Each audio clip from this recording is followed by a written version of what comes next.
കുടുംബജീവിതം എല്ലാ മനുഷ്യരുടെയും ജീവിതത്തിൽ ഏറ്റവും മുഖ്യമായ പ്രാധാന്യം കൊടുക്കുന്ന ഒന്നാണല്ലോ. ജീവിതത്തിൽ കുടുംബത്തിനകത്ത് സമാധാനമില്ലെങ്കിൽ മറ്റെന്തുണ്ടായിട്ട് എന്താണ് പ്രയോജനം? കുടുംബത്തെ സമാധാനവും സന്തോഷവും ഉള്ളതാക്കി തീർക്കാൻ കുടുംബജീവിതത്തിൽ കഴിയുന്ന ഓരോ മനുഷ്യനും രണ്ട് കാര്യങ്ങൾ ശ്രദ്ധിക്കണം. ഒന്ന്, ക്വാളിഫിക്കേഷൻ ഉണ്ടാകാൻ ജീവിതത്തിൽ ക്വാളിറ്റി ഉണ്ടോ എന്നുള്ളതാണ്. പ്രായപൂർത്തിയായ ആർക്കും വിവാഹം കഴിക്കാനുള്ള ഒരു ക്വാളിഫിക്കേഷൻ ഉണ്ടെന്ന് പറയാം. എന്നാൽ കുടുംബജീവിതത്തെ വിശുദ്ധമായി കൊണ്ടു നടക്കാൻ, കുടുംബജീവിതത്തിൽ സന്തോഷവും സമാധാനവും ഒക്കെ നിലനിർത്താൻ പറ്റുന്ന ക്വാളിറ്റി നമ്മൾ മെയിൻറ്റെയിൻ ചെയ്യാറുണ്ടോ എന്നുകൂടെ മനസ്സിരുത്തി ചിന്തിക്കണം. ലൈസൻസ് കിട്ടി എന്നതിൻ്റെ പേരിൽ വാഹനം ഓടിക്കാൻ അറിയണമെന്ന് നിർബന്ധമില്ലല്ലോ. ജീവിതത്തിൽ ഒരു പ്രയാസമോ പ്രതിസന്ധിയോ ഉണ്ടാകുമ്പോൾ അതിനെ തരണം ചെയ്യാനായിട്ട് മനുഷ്യന് ഒരു ക്വാളിറ്റി തന്നെ ആവശ്യമാണ്.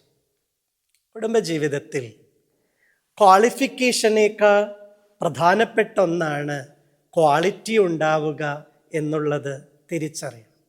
ഒപ്പം രണ്ട് തരത്തിൽ കുടുംബജീവിതത്തിൽ ആളുകൾ കഴിയാറുണ്ട്. ഒന്ന്, അഹംഭാവത്തോടെ. രണ്ട്, അപകർഷത ബോധത്തോടെ.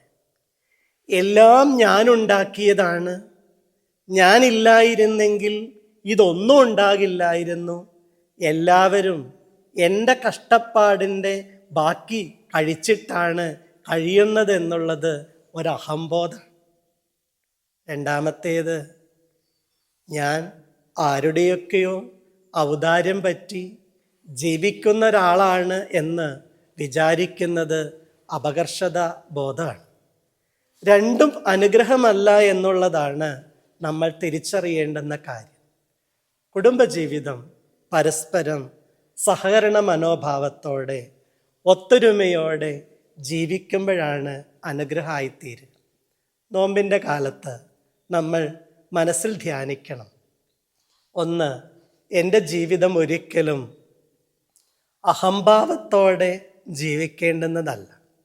അതുപോലെ തന്നെയാണ് എൻ്റെ ജീവിതത്തിൽ ഒരിക്കലും ഒരു അപകർഷതാബോധത്തിൻ്റെ ആവശ്യവുമില്ല. അതുപോലെ ജീവിതത്തിൽ എനിക്ക് ക്വാളിഫിക്കേഷൻ ഉണ്ടോ ഇല്ലയോ എന്നതിനോടൊപ്പം തന്നെ പ്രധാനപ്പെട്ടതാണ് ഉള്ള ക്വാളിഫിക്കേഷൻ്റെ ക്വാളിറ്റി നിലനിർത്താൻ എനിക്കാവുന്നുണ്ടോ. ഈ നോമ്പിൻ്റെ ദിനങ്ങൾ നമ്മുടെ ജീവിതത്തിൽ ഈ 4 കാര്യങ്ങളിൽ നല്ല ശ്രദ്ധ പുലർത്താൻ ഇടയാകട്ടെ. ക്വാളിഫിക്കേഷൻ, ക്വാളിറ്റി, അഹംബോധം, അപകർഷതാബോധം, ഇതിനെയൊക്കെ നേരാവണ്ണം നോക്കിക്കാണുവാൻ ദൈവത്തിൻ്റെ പരിശുദ്ധാത്മാവ് എല്ലാവരെയും സഹായിക്കട്ടെ. ദൈവം അനുഗ്രഹിക്കട്ടെ.